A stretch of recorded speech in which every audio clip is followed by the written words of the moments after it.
কাঁঠালের এঁচোড়টা কিন্তু অনেকেরই খুবই পছন্দ, বেশিরভাগ মানুষেরই কিন্তু পছন্দ, কিন্তু পারফেক্ট একটা রেসিপি অনেকেই খোঁজে। তো সেই রেসিপিটা আজকে আপনাদের সাথে আমি শেয়ার করব। একদম কিন্তু মাংসের স্বাদকেও হার মানাবে এই এঁচোড় রান্না। তো এভাবে একবার আপনারা বাসায় ট্রাই করতে পারেন, দেখবেন অনেক ভালো লাগবে। তো আজকে আমি আপনাদের সাথে এঁচোড় রান্নাটা শেয়ার করব। হ্যালো এভরিওয়ান, আসসালামু আলাইকুম। কেমন আছেন সবাই? Welcome back to my channel. প্রথমে আমার চ্যানেলটা সাবস্ক্রাইব করে নেন, যারা এখনও সাবস্ক্রাইব করেননি দ্রুত সাবস্ক্রাইব করে রাখেন, কারণ নতুন নতুন ভিডিও দিলে কিন্তু আপনাদের কাছে সর্বপ্রথম পৌঁছে যাবে। তো যারা এখনও সাবস্ক্রাইব করেননি চ্যানেলটা সাবস্ক্রাইব করে নেন, আর টাইম লাইনে রেখে দিতে পারেন, পরে রেসিপিটা দেখে সেই অনুযায়ী রান্না করতে পারবেন।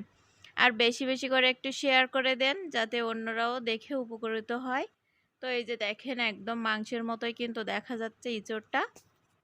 আর কমেন্টে জানাবেন যে কেমন হয়েছে আমার রান্নাটা। তো আমি এখানে আজকে বাগদা চিংড়ি মাছ নিয়েছি, বাগদা দিয়েই আমি কিন্তু এঁচড়টা রান্না করব। আর এখানে নারকেলের দুধ করে নেব। তো আমি নারকেল কোরানোটা পানিতে ভিজিয়ে রাখছি। তো যখন দেব তখন দুধটা বের করেই দেব, কোকোনাট মিল্ক। তো এখানে আমি এঁচোড়টা এবার ধুয়ে নিচ্ছি, কাঁঠালের এঁচোড়টা। এটা কিন্তু একদম ফ্রেশ, মোটেও আঠা নেই। তো এঁচোড় কাটার মানে ভিডিওটা আপনাদের আসলে আমি দেখাতে পারলাম না, কারণ আমি ভিডিও করতে পারিনি, সেই জন্য আর কি দেখাতে পারিনি। দেখানোর ইচ্ছা ছিল, তো হয়তো কখনো দেখিয়ে দেব। তো এই যে খুব সুন্দর পারফেক্টলিভাবে এঁচোড়টা আমি কেটে ফ্রেশ করে কিন্তু রেখেছি। জাস্ট এবার ধুয়ে পানি ঝরিয়ে রেখে দেব।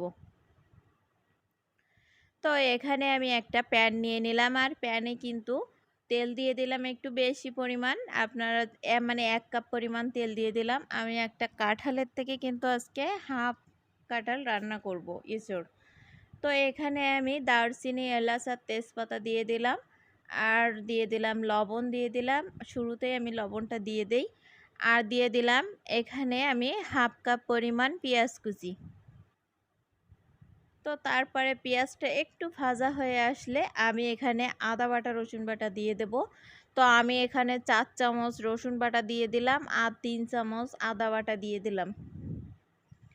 আমার আজকে যেহেতু রান্নার পরিমাণটা একটু বেশি, আর একটা কথা, এখানে কিন্তু মাংসের মতো রান্না করতে হবে, মানে মাংসের মতো সবগুলো মশলা এবং সুন্দর বেশি বেশি করে মশলা দিতেই হবে।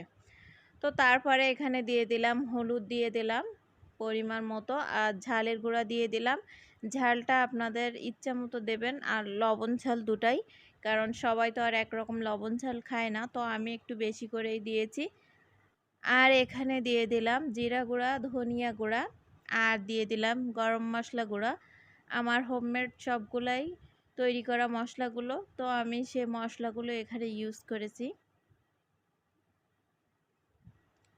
তো তারপরে আমি সেই চিংড়ি মাছগুলো পিসেস করে কেটে রেখেছিলাম, তো সেটা দিয়ে দিলাম। দিয়ে এবার কিন্তু মশলাটা আমি ভালো করে একটু কষিয়ে ভেজে নিচ্ছি। এই যে দেখেন, মশলার উপরে কিন্তু তেল উঠে আসছে।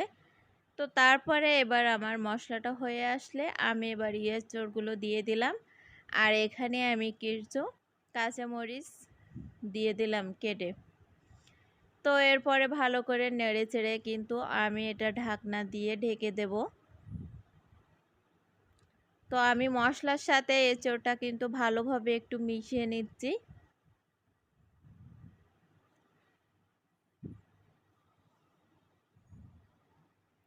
তো ঢাকনা দিয়ে ঢেকে দেওয়ার পরে আমি আবার কিছুক্ষণ পরে সেম প্রসেসে, মানে আমি নেড়ে চেড়ে দিয়ে যখনই তলায় লেগে যাবে একটু পানি দেবেন, পানি দিয়ে আবার কষাতে হবে। আমি কিন্তু আগে থেকেই বলেছি এটা মাংসের মতো রান্না করতে হবে। সো আপনারা মানে একটু একটু পানি দিয়ে কষিয়ে নেবেন। যখনই দেখবেন তলায় লেগে যাচ্ছে তখন একটু পানি দিয়ে দেবেন। তো তারপরে আমার কষানো হয়ে গেছে, আর আমি একটা দ্রুত রান্না করার জন্য আমি প্রেসার কুকারে রান্না করব। আপনারা চাইলে ওই প্যানেই রান্না করতে পারেন, সেক্ষেত্রে একটু টাইম লাগতে পারে। তো আমি এখানে প্রেসার কুকারে 2টা হুইসেল দিয়ে নিলেই কিন্তু আমার রান্নাটা হয়ে যাবে। তো এরপরে আমি সে নারকেলের দুধটা কিন্তু এবার দিয়ে দিলাম, আর দিয়ে দিলাম চিনি 3 চামচের মতো। তো তারপরে আমি লবণ টবণগুলো আর কি চেখে দেখার পরে আমি এবার এটা ঢাকনা দিয়ে কিন্তু ঢেকে দেব। এই পর্যায়ে এসে আপনারা একটু টেস্ট করে দেখবেন যে স্বাদটা কেমন হয়েছে। চিনি যদি আর একটু লাগে বা লবণ ঝাল যেটাই লাগবে সেটাই এখন দিয়ে দেওয়াই ভালো। তো আমার ফিরে আসলাম 2টা হুইসেল দেওয়ার পরে, এই যে দেখেন পারফেক্টলি হয়ে গেছে। তো আমি এটা ঢালার পরে আর একটু ঝোল কমিয়ে নেব। তো আমি এটা তারপরে গামলায় ঢেলে নিচ্ছি। আর দেখেন কত পারফেক্টলি কিন্তু আমার কাঁঠালের এঁচোড়টা রান্না হয়ে গেছে। তো এই রেসিপিটা ফলো করে কিন্তু কাঁঠালের এঁচোড়ে আপনারা মাংসের স্বাদ নিয়ে আসতে পারবেন। তো এভাবে একবার বাসায় ট্রাই করে দেখবেন। দেখবেন যে অনেক আসলে স্বাদ হয়েছে খেতে। আর সবাই পছন্দ করবে আপনার এই রান্নাটা। সত্যি বলতে কি এত সহজভাবে কাঁঠালের এঁচোড় রান্নার ভিডিওটা আপনাদের সাথে শেয়ার করে আমারও ভালো লাগছে। তো আপনারা কিন্তু ভিডিওটা পুরোপুরিই দেখবেন। আর কেমন হয়েছে কমেন্টে জানাবেন। আর সাবস্ক্রাইব করে রাখবেন আমার চ্যানেলটা। আর একটু বেশি বেশি করে শেয়ার করে দেন যাতে অন্যরাও ভিডিওটা দেখতে পারে। আর একদম কিন্তু সিদ্ধ হয়ে গেছে। তো এই সময় ইঁচড় খাওয়ার সময় কিন্তু আপনারা ইঁচড় রান্নার রেসিপিটা আশা করি দেখবেন। আর আপনারা এই অনুযায়ী রান্নাটা করবেন, অনেক ভালো লাগবে। ভিডিওটা দেখার জন্য ধন্যবাদ। আল্লাহ হাফেজ।